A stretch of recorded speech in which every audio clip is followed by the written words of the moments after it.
I'm broadcasting from the Bishop West Real Estate Mobile Tower here in Northport. My name is Peter Imhoff, your host. My co-host is Joe Agostine, president of the Stonewall Democratic Caucus of Sarasota County and regional director for Region 6, covering Southwest Florida for the Florida LGBTQ+ Democratic Caucus. And with us today is Manny Lopez, candidate for U.S. Congress District 17. Hi, Manny. Welcome back. Thank you. Good to be here. Yes. Manny, you've been out on the campaign trail. You've been talking to a lot of voters over the last couple of weeks. So you saw the not despondency, but the kind of sadness that was going on before the announcement and then the reinvigoration after the announcement. Talk to us a little bit about kind of what you've been seeing on the campaign trail in terms of all this with the Vice President Harris taking over the nomination and the whole J.D. Vance Vice President pick. Well, first of all, President Biden has done an outstanding job as a president the past 4 years. Yeah. He will go down as one of the greatest presidents in history, and in my lifetime for sure. And the people are very emotionally tied to him because of his great accomplishments. I know that about 3-4 weeks ago at a forum I spoke and thought that it would be good if Biden would step down and let someone else come in. And I got booed by about 3/4 of the people that were there. Right. And I mean, they loved everything else I said, I was told, but that one sort of went sideways. But I was asked how I felt about it, and that's how I felt about it. But based on the fact that it was not looking good for Biden to win the election. And that's what we have to do. He can be a great president a second term, but he can't do anything if he's not in office. Right. And I was feeling that the young people were pulling away strongly from him, and the swing states were getting further apart instead of closer. So I felt that we needed to make a change there, sort of leading the charge. Sure. And obviously, it's turned out to be a good move. Biden, being a very strong patriot and statesman, stepped down, handed it over to Kamala Harris, who's very well trained by him, a good protege, and I believe she will also do an excellent job. She is concerned about the people, and is a strong person to be able to take Trump on. So I think she is a good choice. The question is, at this point now, who's going to be her running mate? Right. And I would like to see somebody that complements her, that actually comes from a swing state, that is a younger person, that is very well spoken and very knowledgeable on what's going on. I have my favorite on the options there. There are many options that are very good, but I do have my favorite there, and I think. Who's your favorite? Shapiro. Okay. From Pennsylvania. Yeah. Pennsylvania is a critical state. Absolutely. Other states seem to follow suit with whatever Pennsylvania does. He's young. He's very well spoken. He knows the issues. A great personality, and he too is strong. And I think he would be a good complement to Kamala, and help the ticket take over and beat Trump. So those are the reasons he's my choice. There are other very good candidates out there for that position. But I think he's the best choice. Okay, interesting. It's very interesting. I'm really excited about it. For those who may have missed your last appearance here on the show, why did you decide to run for Congress this year? The need is strong for somebody like me. I'm very qualified to represent the people in Congress. It's my theme is common sense governance, which implies civility, accountability, and operating from principles. Radical leftist over here, my God. Yeah. Jeez. And I'm not a complainer. I'm here to do something positive for the people. Sure. I'm not afraid to take on Stubbe or MAGA. I've already had to deal with them. They've walked away frustrated. The people need someone who will vote for their interest. Stubbe does not vote for the people's interests of his constituents or the country. Absolutely not. But he likes to take credit for the things he voted against. Doesn't he, though? Yes. Doesn't he, though? Many things. Many things. Because they're good things Correct. that he voted against. Yes. I would be voting for him proudly, as he proudly votes against them. He very hypocritical in that. Yes. And he does not represent the people. He represents a small contingency of the Republican Party. As I talk with many moderate Republicans, They're not happy with his voting record. They're getting turned off by him. So there's a large contingent out there that would like to do something different than Stubbe. Right. And as I tell them, I am running as a moderate Democrat. That puts me in the middle. And, you know, and most of America is in the middle. Right. So unless you're on the far left or the far right, we're all on the same team, America's team. And we can work together to make things work. Absolutely. And that's my philosophy in approaching, you know, issues in Congress. And as I talk to those moderate Republicans and the independents, no party affiliations, they like that approach, and they're coming on board with me. I've had numerous Republicans say they're going to vote for me.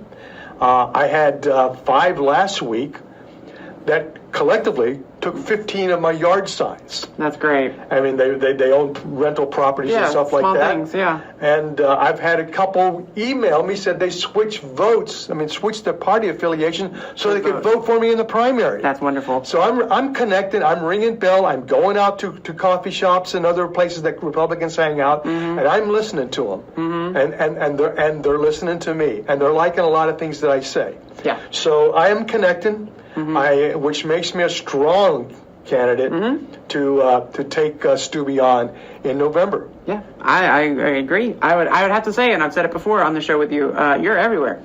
I have been to many events, and you are always in the room, always attending every event that I've certainly been to, and I go to more events than I care to admit. So I can attest to that too, Peter. Manny is all over the place. Yeah, which is great. Well, I'm genuinely concerned, right? And I want to hear the voice of the people to find out what their concerns are. And that's so important to have someone that will actually go out and listen to voters, because I feel like that's something that we've been missing a lot of times. Is people think they know what's best for them, and instead of actually listening to what their actual problems are. Go ahead. But if I may say a couple things that Stubbe has voted against that rings across the board. Let's go down his record. I mean, on my website, mannyforcongress.com, I have a list there of 8 categories and 56 things he has voted against. Actually, there's a little bit more I'm adding to that now. I was going to say, it's more than 56. But, I mean, he's voted against Violence Against Women's Reauthorization Act, you know, and Carbon Sequestration Act, which we're going to talk a little bit about here. Sure.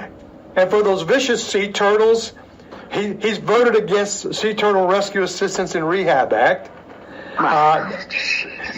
And he's voted against the legislation that brought in $361 million into this district over the past year, in the Infrastructure Jobs Act, the Inflation Reduction Act, the CHIPS and Science Act, and others. Right. He proudly voted against them, but he's taking credit for that money that's coming in on the various projects. He's voted against the Family Violence Act. Correct. You know, the Veterans PACT Act, which is the largest veterans program for veterans in over 30 years. It goes all the way back to Vietnam up into today. Right.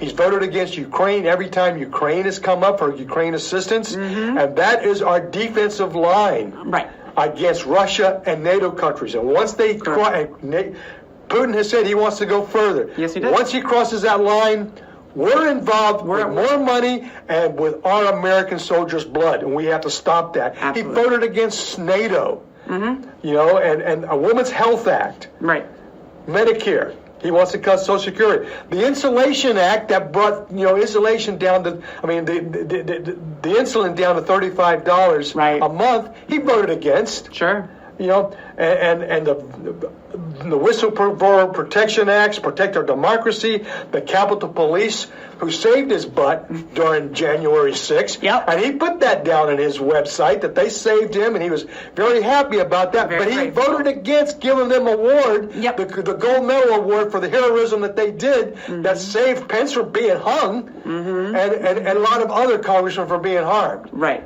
You know, he's very hypocritical. Because he's a full-blown Trump, MAGA, hard right-wing hack. So he doesn't represent the people and the interests of the country. No, he doesn't. I will. Yes. I believe that wholeheartedly, that he is just so out of touch with the voters, and even Republicans that I talk to, and I know that you've talked to, like, he doesn't represent them. He represents a very small portion of the Republican hardline MAGA base, and that's not a majority of this district. in any way, shape, or form. And one other thing that I'd like to say about Sure. why I'm running, I do care about the people. Right. And I'm going to have a very strong, outgoing personality that is needed to take on Yes. the opposite side. I believe in principles. Compromise is needed. I am a fighter. Right. Been a fighter for many, many decades. It's part of my nature to fight for the people. And so I am a moderate Democrat. Right. I'm here to represent all the people. Love it. Love it. Now, recently we've heard a lot with the Supreme Court in the news, the president laying out some reforms, including term limits and ethics reforms for the court last week. I know that you have talked about reforming the Supreme Court in the past. Do you Yes. agree with some of these proposals? What do you think Well, about it? I like the proposals that Biden has brought out. I mean, you're right. Months ago, I mean, I'm a leader. I'm ahead. Right. I mean, like what I did with saying about, Biden needs to step down. I knew Right. that would cause me a lot of flack, but I felt it was the right thing. On the Supreme Court, for many months now, I've been talking about a code of ethics being passed. So I'm very happy to see that that's one of the proposals. Right. We have 13 appellate districts, circuit districts in the country. We should have a 13 to represent each district. Okay, so that's an expansion. So expand the Supreme Court. Right. And, I believe in term limits for congressmen and the Supreme Court. It's, we need fresh blood in both of those areas. And listening to the people, one person brought something up that I liked, that they felt that before you get on the Supreme Court, you should have some years of experience sitting on a bench before you get appointed. And there's been Supreme Court justices through the years that have been appointed with no sitting behind the bench experience. And we have them on the court right now with very little. Coming out of academia, which is good, but you need that combination to know what's going on and how to handle things properly. But the proposals that Biden put out, I really endorse, and I have a couple others I'd like to add to that, which I just mentioned. Yeah, absolutely. No, that's really great. I am, of course, someone who doesn't like term limits. I think that position has been well known. I'm not necessarily against them for the Supreme Court, but I'm not a huge fan of them overall. Joe, what are your thoughts on some of the proposals on the Supreme Court that the president laid out and Manny's commented on? If I may add something then. Yeah, go ahead. Historically, through the years, from the beginning of our time we've had the Supreme Court, there's been 41 justices with no bench experience. That's wild. That's absolutely crazy. Your question to me was, what did I think about term limits and ethics reform that the Biden administration is putting forth? I agree. I agree with them. As you know, I am a proponent of term limits. I know you're not. Right. And we years ago agreed to respectfully disagree on that issue. But the thing for me is that, people say we already have term limits and it happens on election day. Right. Well, that's not true with the Supreme Court. No, it's not. That's the exception to the rule for sure. And nobody should be there. Nobody should be in any position for life. You don't have election day to change things when it comes to the Supreme Court. I agree. Once they're appointed, they're there forever. And as far as ethics reform is concerned, anybody with a brain who has been reading about the stuff that's going on with Clarence Thomas and Alito, and I wish I knew somebody who could just say, we're going out in the rowboat this week at Sarasota Bay. You want to join us? And I would jump at that opportunity. Let alone if someone said to me, I've got this $45 million yacht that we're taking around Siesta Key. It's just amazing to me how the court has become so political. And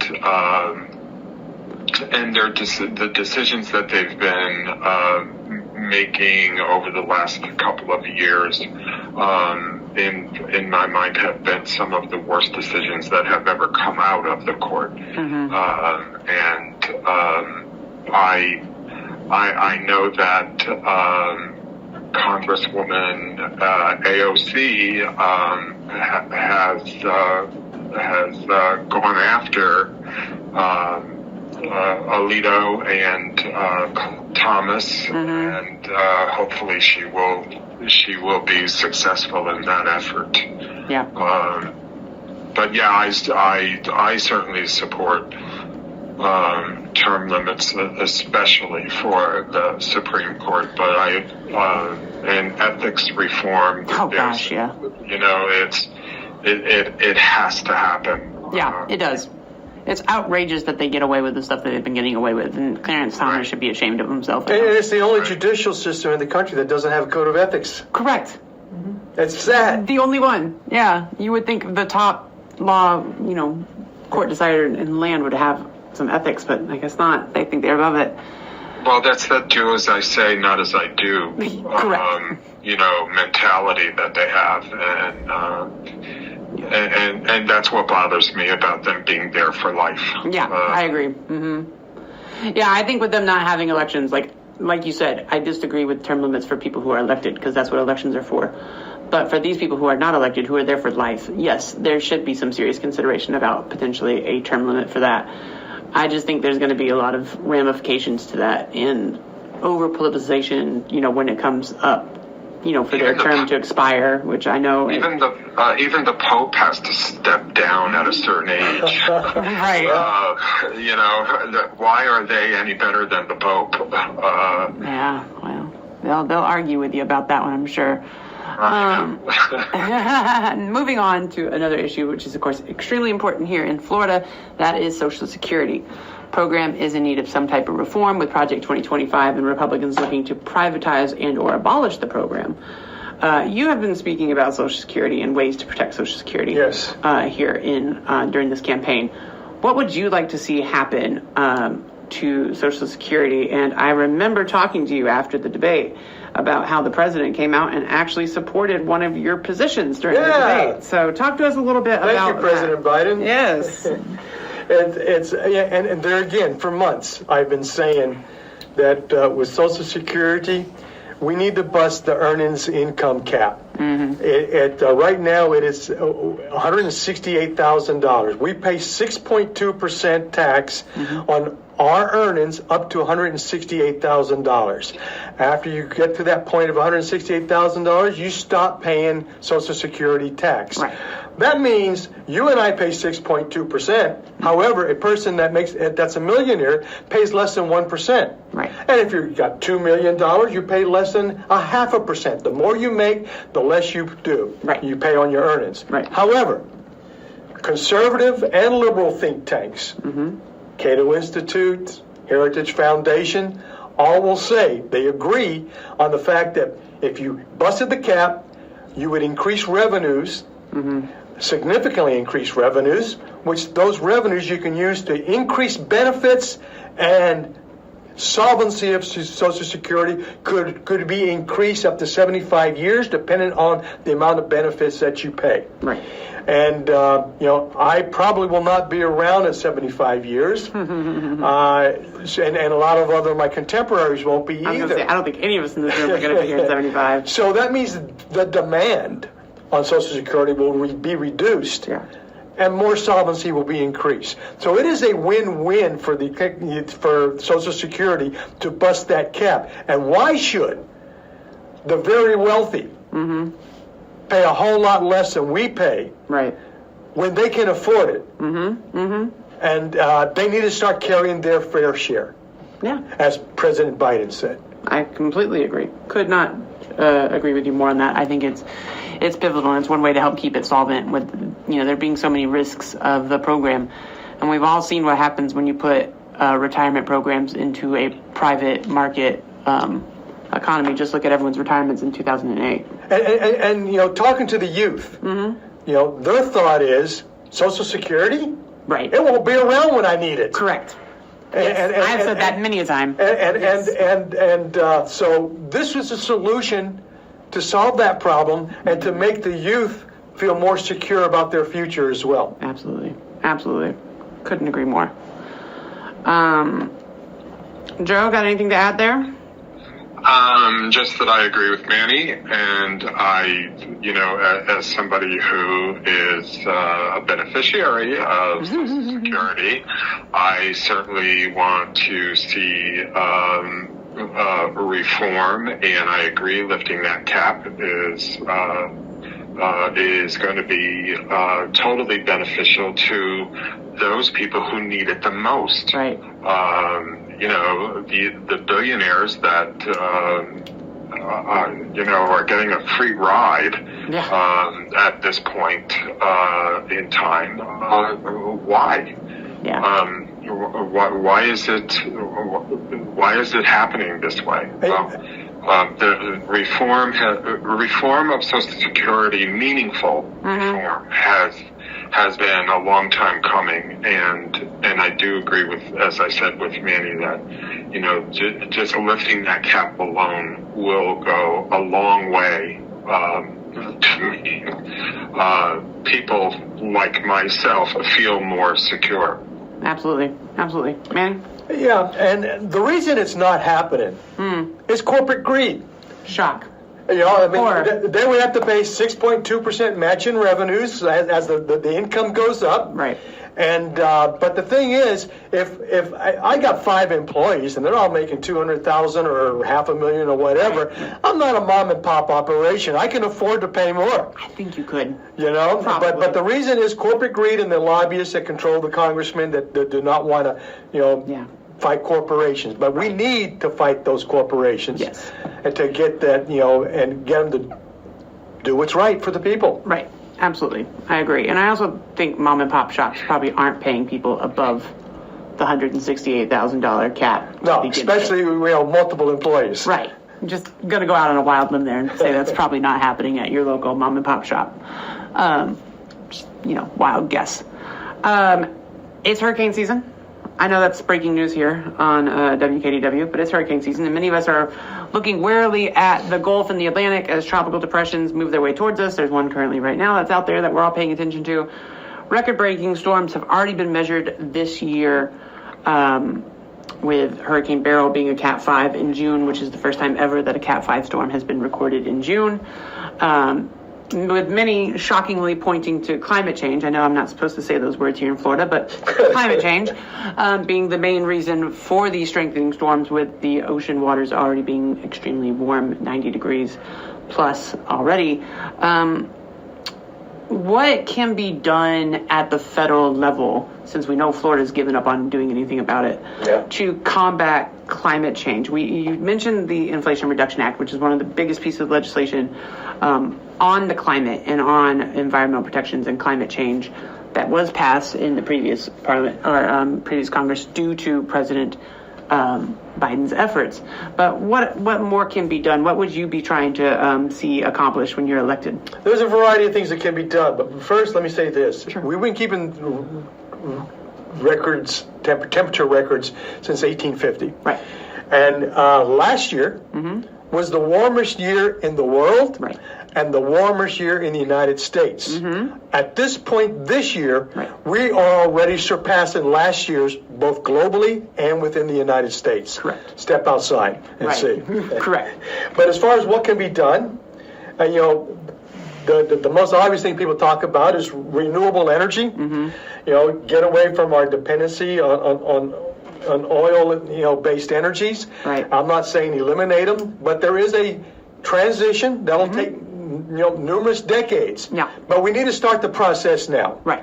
And we need to invest in renewable energies, wind, solar, biomass, hydropower. Heck, we tout ourselves as the sunshine state. Let's prove it and have the sunshine, as a source of energy for our people. Absolutely. And right now it is a little high in cost, but as we magnify the use of it, that cost will significantly go down, and the savings of energy will go down on your monthly electric bills. Oh yeah, for sure. That is a big thing right there, and just fighting pollution with the reduction of greenhouse gases, which getting away from the oil-based energy will help do that a lot. We have the Paris Climate Agreement that we're trying to get our reduction down to 1% based on 2010. I say 1.5% Celsius, which equates to almost 2.5 Fahrenheit. Right. All right. So whether they're trying to keep the temperature down 2.5 degrees above it, but the increase before the end of the century. However, right. The pace right now of this increase, as of last year and this year, we're going to get to that 2.5 average, well below that, and we are a little ahead. Last year, we did we made gains in the reduction of greenhouse emissions, but we're still far behind that target goal set by the Paris And most Climate countries Agreement. are kicking their goals further down the road. They're And extending unfortunately, many countries are pulling out of it. Yeah. We did a few years ago. Biden brought it back in. And that's danger. But we need to support carbon capture programs. Yes. Which alleviates that greenhouse effect. Yeah. And along with the rebuilding renewable energies and making that grow, we need to develop technology for energy storage, because as we develop that technology of renewable energy, we need to have places that can store it. Right. So that's something that's underway, and we need to invest in that. There's many other things to be done, but those are some highlight points and things that are doable. Right. And it just takes the effort to go into it and the commitment. Shocking we can actually do something. What? Say it ain't so. The Supreme Court, again, has made various rulings this year on a wide range of subjects, basically saying that Congress needs to pass clarifying language, which is basically code for nothing's ever going to happen. All the progress that we've made has been undone because Congress is not going to pass anything, especially on the regulations, oversight, whether it's on oversight, business regulations, etc. They've made a lot of rulings this year basically saying that Congress needs to come back to the drawing board, which we all know Congress can barely find their way into the room, let alone a drawing board, let alone pass any meaningful legislation. The Republican-controlled House has barely passed any legislation this past session, has been one of the least productive sessions in history. Thank you, Greg Steube. Thank you, leadership there. How would you work to make sure, now, assuming either in a Republican-controlled or a Democratic-controlled House, that there is legislation that is passed on some of these issues, that these regulations, reforms, and other things that the Supreme Court has kind of struck down recently, the Congress can come to the drawing board and actually pass meaningful legislation on this? How can you get past this gridlock that we're seeing right now currently in D.C.?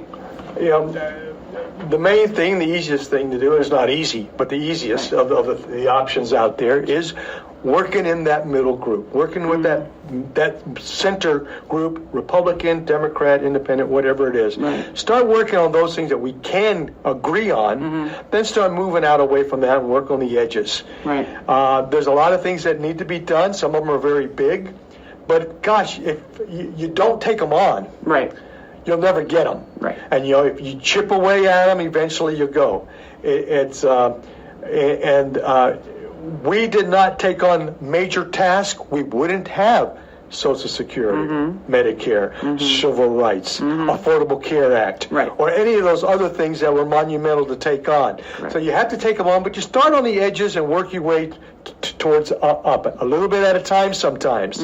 But you got to work on that common ground first, and move on from there. And that's the initial approach to be taken. Right. Then there's compromise. So I agree with you. There's compromise, and I agree with you that there's common ground, even not with every Republican, obviously. I don't think you and Greg Steube are going to come to a lot of meaningful middle ground discussions. But, well, he won't be there. I will. Well, he won't be there, correct? But people like him will be there, and they won't be too friendly. That's true. But there are some who will. But I think part of it, at least something I've seen, and Joe, I know you've seen this too, is this: there's no relationships anymore across the aisle.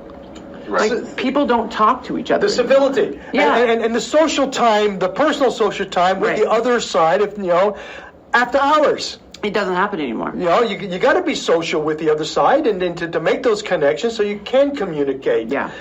Civilly communicate. Right.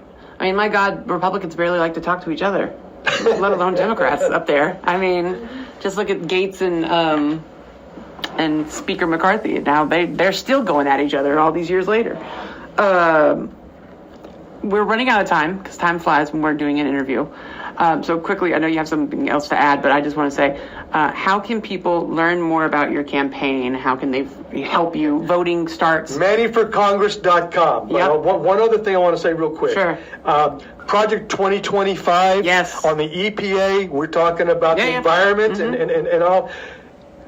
That gets passed, or along the EPA area, right. They will pass on regulations to the state and private industry to self-regulate. And we know how private industry self-regulates. Just look at Bowen, the tobacco industry, and many others. Yeah. But the scary part is, even going to the state for regulations, air pollution and water pollution that crosses state lines. Correct. Those contaminated states, because of a state nearby, there's nothing they could do about it under Project 2025. Yep. Going back to what they can do. Sure. MannyForCongress.com. I have a lot of information on there. I have it in Spanish. 80% of my website, and I've got a big website with a lot of information. Yeah. Over 80% of it is in Spanish. Wonderful. And over 80% of it is in Ukrainian. Wonderful, wonderful. And, I've been a first responder, an educator, a veteran, and I've been in government activities for over 30 years combined.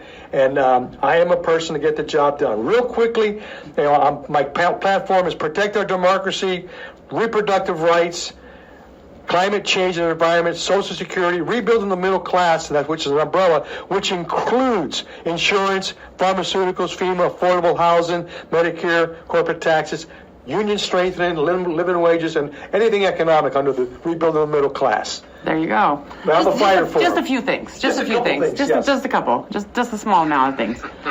No, that's great. That's really important, and it's a great platform. And so please, everyone, if you can, go to MannyForCongress.com and learn more about him. As I said, he's at all the events, so if you go to any type of event, you'll probably see him. And we need money. I was about to say. We need money. Please donate what you can. Yes. $5, $500, $3,300. That's fine. Right. I'm sure you'll take it. You won't complain if a $3,000 check shows up. Voting starts on August 10th. Well, voting's already started with people who have gotten their vote by mail ballot, so you can return them now. Early voting starts in Sarasota on the 10th. I believe it's the 5th in Charlotte County, and it will go all the way up until the 18th. And then Election Day is the 20th. For the primary, because you do have a primary that you have to get through first. Correct. Then you go to the November election if you are elected. So if you are interested in going out and supporting him, you can go to his website, volunteer, sign up. You can help him out in the election, trying to get the vote out. Then, if you have not already voted and not received your vote by mail ballot, you can still sign up to get vote by mail. Vote by mail is one of the easiest, effective, and safest ways here in Florida to vote.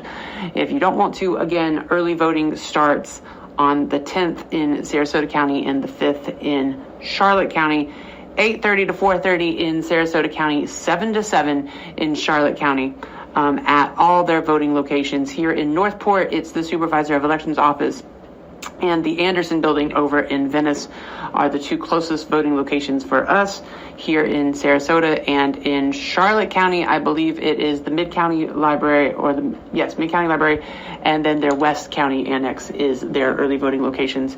Manny, thank you so much for being here. Thank you very much for having me, and we'll see you Saturday at the Rally for Democracy. Absolutely, yes. Everyone come to the rally. It's going to be a lot great fun, and I hope to see everyone there. Joe, have a fantastic day, and everyone take care. Bye-bye, Joe. Thank you. Thanks, me. Bye-bye. Bye. This is a special report from ABC News, Americans Freed from Russia. I'm Michelle Franzen. A historic prisoner swap today in a deal between Russia, the U.S., and European countries.